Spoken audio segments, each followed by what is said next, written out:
Low estrogen. Estrogen is the hormone that makes and keeps you feminine. With more than 300 jobs, estrogen is the ultimate multitasker. Among hundreds of other duties, it also builds and maintains the structure and function of the vaginal, urethral, and vulvar tissues.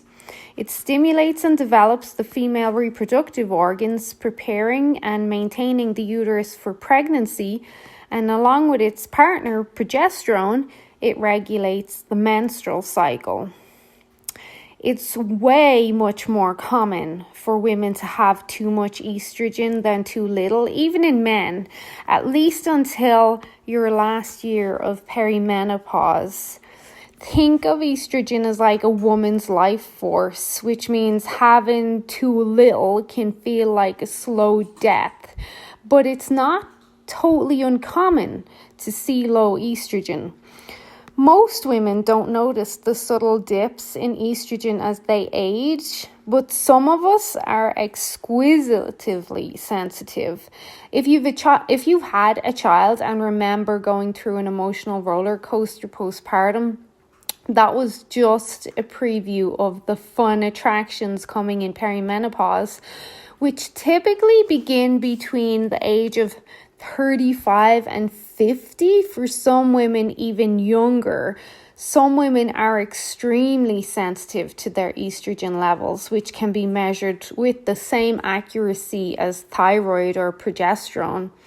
Sensitivity to estrogen makes you more vulnerable to emotional swings in response to estrogen changes, which occur most commonly around puberty, postpartum, and during perimenopause.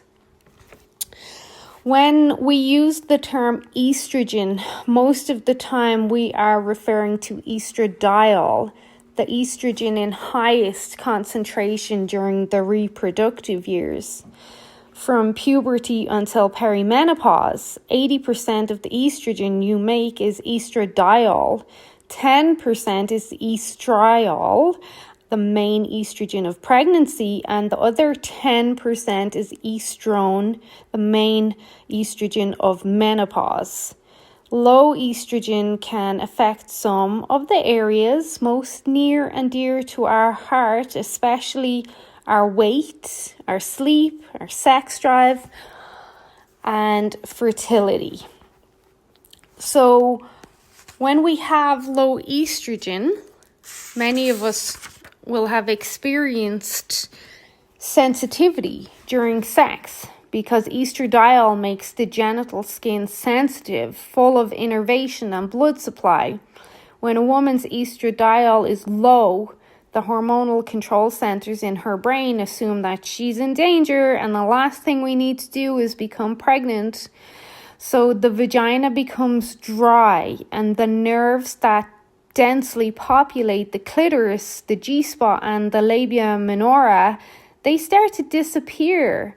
Sometimes the elastic, compliant, blood supply tissues, they dry up so much that it can become very painful to have sex, and even walking for some women can become painful if they are very dry.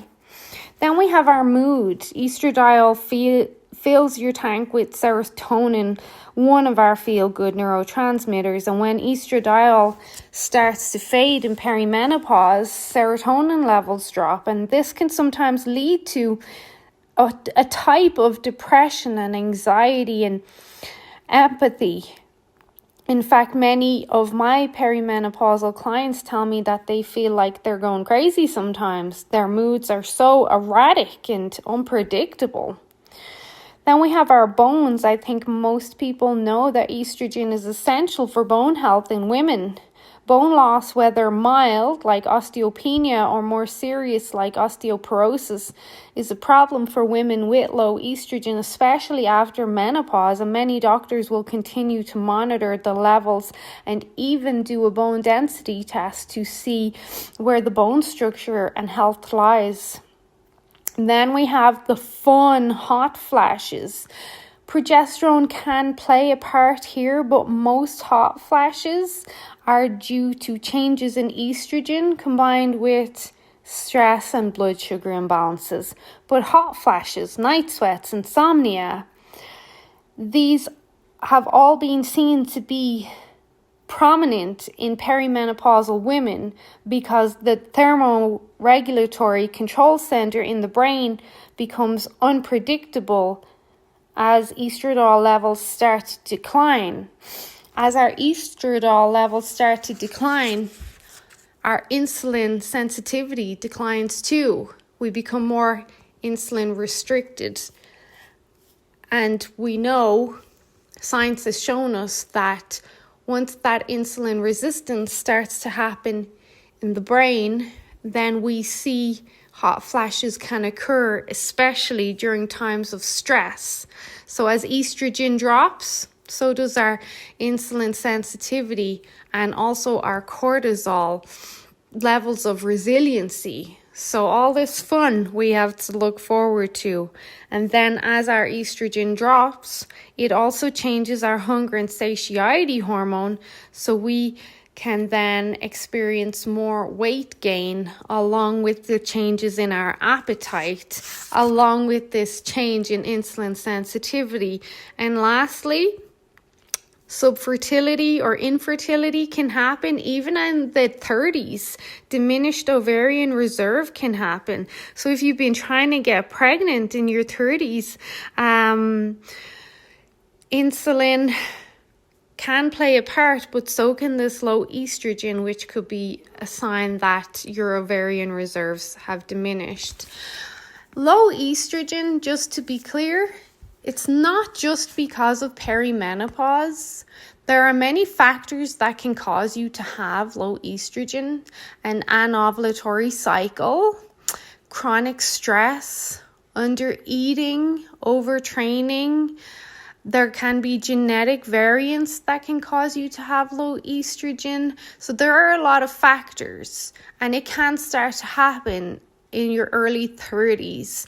It doesn't mean that you're necessarily in perimenopause, but this is a common problem, and all these issues or symptoms I've listed are common problems in perimenopause and then into menopause and postmenopause.